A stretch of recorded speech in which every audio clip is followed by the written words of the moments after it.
இந்த நாளிலும் உங்களை சந்திக்கிறதுல நான் மிகுந்த மகிழ்ச்சியை அடைகிறேன். கடைசி கால ஊழியத்தின் சார்பில் உங்களை வாழ்த்துகிறேன்.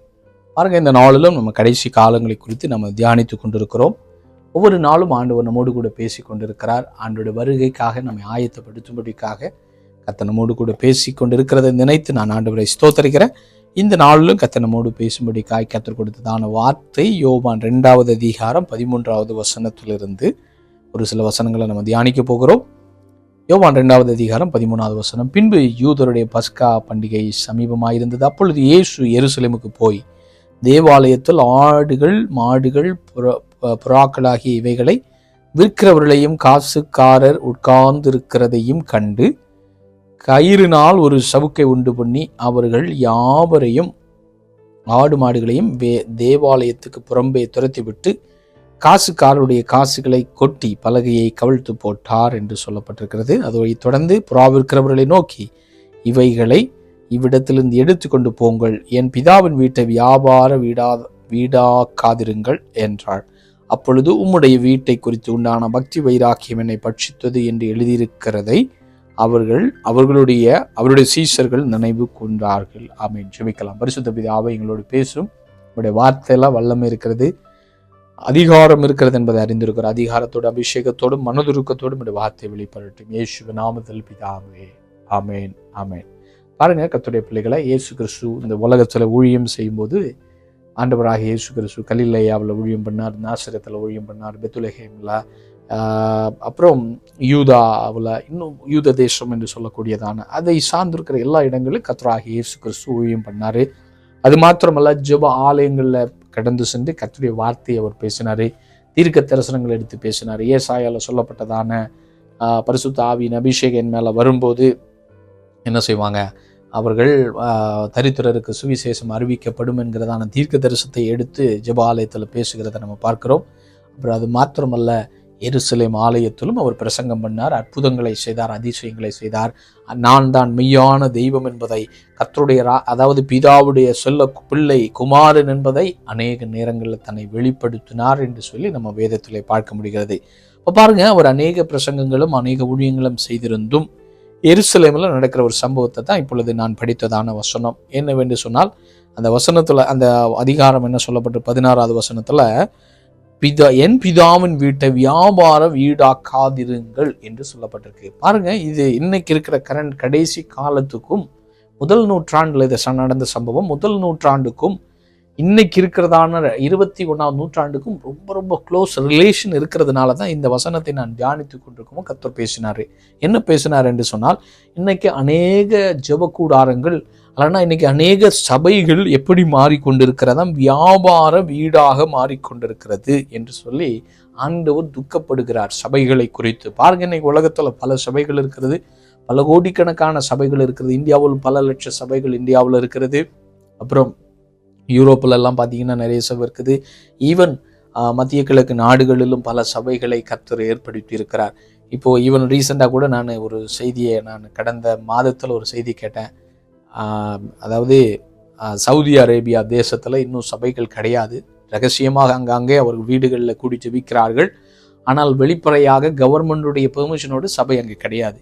ஆனால் ரீசெண்டாக அவங்க முதல் சபை கட்டுவதற்காக பெர்மிஷன் என்ன பண்ணியிருக்காங்க, பெர்மிஷன் கொடுத்ததாக செய்திகளை ரீசெண்டாக நான் பார்த்தேன். கர்த்தருக்கு மகிமை உண்டாகட்டும். அப்போது இன்றைக்கும் பல நாடுகளில் சபைகள் இல்லாதபடி இருக்கிற காலங்களிலும் இந்த உலகம் போய்கொண்டு தான் இருக்கிறது. ஆனாலும் இன்னைக்கு இருக்கிற சபைகள் இன்னைக்கு ஒரு வித்தியாசமாய் மாறிக்கொண்டிருக்கிறது என்று சொல்லி கர்த்தர் என்ன செய்கிறார், துக்கப்படுகிறாருங்க. ஏன் அவர் துக்கப்படுறார் என்று சொன்னால், இன்னைக்கு அநேக சபைகள் என் பிதாவின் வீடு, அதாவது சபைகள் என்று சொல்லும்போது பிதாவுடைய வீடு என்று சொல்லப்பட்டிருக்கு. பிதாவுடைய வீடு, கர்த்தராகிய தேவன் தங்குகிறதான வீடு தான் சபை என்று சொல்லப்பட்டிருக்கிறது. அப்போ அந்த வீட்டை என்ன செய்யறாங்களாம், வியாபார வீடாக இன்னைக்கு அநேகர் மாற்றி கொண்டிருக்கிறாங்க. ஆண்டவராக இயேசு சொல்லும்போது சொல்றாரு, அவருடைய இரத்தத்தை சிந்தி சம்பாதிக்கப்பட்ட சபை என்று சொல்லப்பட்டிருக்கு. இன்னைக்கு பல டினாமினேஷன் பெயர்கள் இருக்கலாம், பல பேர்கள், church of south India, church of north India, baptist church, பெந்தேகோஸ்து சபைகளுடைய பேர்கள், ஏஜி சர்ச்சு, இன்னும் ஐபிசி, இன்னும் பல காரியங்கள், பல சபைகள் உலகத்தில் இருக்கிறது, பல டினாமினேஷன். ஆனால் எத்தனை டினாமினேஷன் இருந்தாலும் சரி, எத்தனை ஃபவுண்டர்ஸ் எல்லாம் இருந்தாலும், எல்லாத்துக்கும் மேலான ஃபவுண்டர் யார் என்று சொன்னால் ஆண்டவராகிய இயேசு கிறிஸ்து மட்டும்தான் ஃபவுண்டரு. இன்னைக்கு தங்களை ஃபவுண்டர்னு சொல்லிக் கொள்றதுல அதில் ஒரு பெருமை. இன்னைக்கு தன்னை ஃபவுண்டர்னு சொல்லலைன்னா துக்கப்படுற அநேக ஃபவுண்டர்ஸ் இருக்கிறாங்க. ஆனால் ஒன்றை மட்டும் ஆண்டவர் இந்த செய்தி மூலமாக உங்களோடு என்னோடு பேசுகிறாரு. ஃபவுண்டர் ஒரே ஒருவர் தான், அவர் தான் ஆண்டவராகிய இயேசு கிறிஸ்து. காரணம் என்ன தெரியுமா? அவர் எப்படி ஃபவுண்டராக மாறினாரு? கல்வாரி சிலுவையில் உங்களுக்காக எனக்காக ரத்தம் சிந்தி தான் சம்பாதித்தாரு. எந்த மனிதன், எந்த ஊழியக்காரன் ரத்தம் சிந்தி என்ன செய்யல? சம்பாதிக்கல, சபையை சம்பாதிக்கல. ரத்தம் சிந்தி ஃபவுண்டர் உண்மையான ஒரு அடையாளம். அவர் ரத்தம் சிந்தி இருக்கிறாருங்க. அந்த ரத்தம் சிந்துதல் இல்லாமல் பாவ மன்னிப்பு இல்லை, பாவ மன்னிப்பு இல்லாமல் சபை கிடையாது. அப்போ அதற்கு எல்லாவற்றுக்கும் மூல காரணமா இருக்கிறவர் யார்? ஆண்டவராகிய இயேசு கிறிஸ்து தான். ஆனால் இன்னைக்கு நிறைய சபை தன்னை விளம்பரப்படுத்துறாங்க, தன்னை ஒரு ஃபவுண்டராக, தன்னை ஒரு பெருசாக காண்பிக்கிறாங்க. ஆனால் ஆண்டவரை சின்னதாக காண்பிக்கிறாங்க. ஆண்டவர் இன்னைக்கு வேதனைப்படுகிறாருங்க. இன்னைக்கு அநேக சபைகள் வியாபாரமயமாய் மாறிக்கொண்டிருக்கிறது. இன்னைக்கு அநேக சபைகள் பணமயமாய் மாறிக்கொண்டிருக்கிறதுங்க. ஆண்டவர் துக்கப்படுறாருங்க. பாருங்க, அன்னைக்கு ஆதி அப்போஸ்தலர் நாட்கள், அதாவது இயேசு கிறிஸ்து ஊழியம் செய்த நாட்கள் அப்படித்தான் இருந்தது. என்ன நடந்துருச்சு? தேவாலயத்தில் ஆடுகள், மாடுகள், புறாக்கள் ஆகிய இவைகளை விற்கிறவர்களையும், அப்போ ஆலயத்துல அந்த விற்கிற ஜனங்களுக்குள்ள இருக்கிற ஒரு உற்சாகம் ஆண்டோடைய வசனத்தை கேட்கிற ஜனங்களுக்குள்ள இல்லைங்க. விற்கிறதுக்குன்னு ஆடு மாடுகளை காலையில் கொண்டு வருவாங்க. எப்படியாவது வித்துறணும், விற்று நான் பணம் சம்பாதிக்கணும் அப்படின்னு சொல்லி சபைக்கு வருவாங்க. ஆனால் ஆண்டுடைய வார்த்தையை கேட்கணும், ஆண்டவருக்காக பரிசுத்தமாக வாழணும், ஆண்டுடைய வருகை குறித்து நான் அறிய வேண்டும், வருகைக்காக நான் ஆயத்தப்பட வேண்டும் என்கிற ஏக்கத்தெல்லாம் மறந்தவர்களாகத்தான் முதல் நூற்றாண்டும் ஜனங்களும் இருந்தார்கள். இன்றைக்கும் அநேக சபைகள் மாறிக்கொண்டிருக்கிறாங்க. ஆண்டவர் துக்கப்பட்டு வேதனைப்பட்டு ஆண்டவர் அடிமையோடு பேசி கொண்டிருக்கிறாரு. இதை கேட்டுக்கொண்டிருக்கிற கர்த்தருடைய பிள்ளைகளை, ஒருவேளை நீங்களும் நானும் இன்னைக்கு நமக்கு ஆண்டு கொடுத்த சபையாகட்டும், நமக்கு கர்த்தர் கொடுத்த ஊழியமாகட்டும், எப்படி அதை நடத்தி கொண்டிருக்கிறீங்க? அது ஒரு வியாபாரமாக நடத்தி கொண்டிருக்கிறீங்களா? இல்லை தேவனுடைய ஏக்கத்தை பெற்ற ஒரு சபையாக, ஆண்டோடைய ராஜ்யத்தை குறித்த ஏக்கமுள்ள ஒரு சபையா இன்னைக்கு இருக்கிறீர்களா என்று சொல்லி கர்த்தர் பேசுகிறாருங்க. என்ன பண்ணாங்களா? ஆடு மாடுகளையும் புறாக்களையும் விற்கிறவங்களை, இவைகளை விற்கிறவர்களையும், காசுக்காரர் உட்கார்ந்து இருக்கிறதையும் கண்டு, காசுக்காரங்க, காசு காசு காசு காசு, எந்த ஊழியத்தை எடுத்து பார்த்தாலும் காசு காசு. எல்லாரும் இல்லை, ஆல்மோஸ்ட் எல்லாருமே பணத்தில் தீவிரமாக இருக்கிறாங்க. பணம் வேணும். பண்டக சாலையில் ஆண்டவருடைய தசம பாகத்தை கர்த்தர் உங்களுக்கு கொடுத்து, எனக்கு கொடுத்து ஒரு பாகத்தை கொடுக்க வேண்டும், கொடுக்கணும். ஆனால் அதெல்லாம் தாண்டி இன்னைக்கு சபைகள் எல்லாம் காசு காசு காசு காசுன்னு சொல்லி பணத்து மேலே பணப்பிரியர்களாய் ஊழியர்களும் விசுவாசிகளும் இன்னைக்கு மாறிக்கொண்டிருக்கிறாங்க. ஆண்டவர் உங்களோடு என்னோடு எச்சரிக்கிறார். பணம் தேவைதான், பணத்தை கர்த்தர் தருவார். ஆனால் அன்றைக்கு இருந்த மாதிரி இன்னைக்கு நிறைய பேர், நிறைய சபைகளும் ஊழியங்களும் இன்னைக்கு இப்படியாய் மாறிக்கொண்டிருக்கிறது. காசுக்காரர்கள் தான் இன்னைக்கு அநேகர் ஊழியக்காரர்களாக இருக்கிறாங்க. காசுக்காரர்கள் இன்னைக்கு சபைகளில் ஊழியக்காரங்கிற போர்வையில் மாறி இருக்கிறார்கள் என்று சொல்லும்போது வேதனையாக இருக்கிறது. அவர்களுக்கு ஆண்டவர் என்ன சொல்றாருன்னா, அவர்களுக்கு தேவையானது கயிறினால் ஒரு சவுக்கை உண்டு பண்ணி அவர்கள் யாவரையும், ஆடு மாடுகளையும் தேவாலயத்துக்கு புறம்பே துரத்தி விட்டு காசுக்காரருடைய காசுகளை கொட்டி பலகைகளை கவிழ்த்து போடுகிற ஒரு கடைசி காலம். அப்படி என்று சொன்னால் சபைகளில் நியாய தீர்ப்பு, அப்படிப்பட்ட சபைகளை கர்த்தர் என்ன செய்வார்? தூக்கி எறிகிற காலம். நீங்க பாருங்க, உண்மையா ஊழியம் பண்றவங்களுக்கு, உண்மையா ஊழியம் பண்ணாதவருக்கு ஒரு வித்தியாசத்தை கொண்டு வருகிற காலம் தான் கடைசி காலம். ஏனென்று சொன்னால் கர்த்தருடைய நியாய தீர்ப்பு தன்னுடைய வீடாகிய ஆலயத்துல உண்டாகிற காலம் என்று சொல்லி ஆண்டவருடைய வார்த்தை நமக்கு தீர்க்க தரிசனமாய் சொல்லப்பட்டிருக்கு. அப்போ இன்னைக்கு ஆண்டவர் உங்களோடு பேசி கொண்டிருக்கிறார். நீங்களும் நான் எப்படி இருக்கிறோம்? பிரசங்கிக்கிற நானும் சரி, கேட்கிற நீங்களும் ஆண்டவருடைய ராஜ்யத்தை குறித்து ஒரு ஏக்கமுள்ள சபைகளாய் மாற வேண்டும் என்று சொல்லி கர்த்தர் விரும்புகிறார். அப்போ அப்படிப்பட்ட பணப்பிரியர்களாக, விற்கிறவர்களாய், வியாபாரமாய் செய்கிறவர்களை கர்த்தர் என்ன பண்றாரா?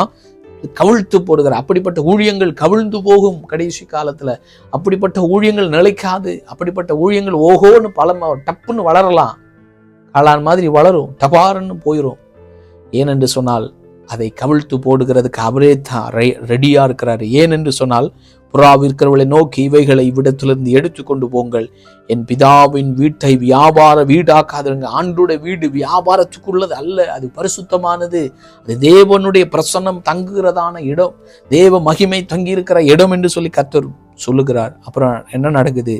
அப்பொழுது உம்முடைய வீட்டை குறித்து உண்டான பக்தி வைராக்கியம் என்னை பட்சித்தது என்று எழுதியிருக்கிறதை அவருடைய சீஷர்கள் நினைவு கூர்ந்தார்கள். அப்போ ஆண்டுடைய வீடு, என்னுடைய வீடு எல்லா ஜனங்களுக்கு ஒரு ஜெப வீடு.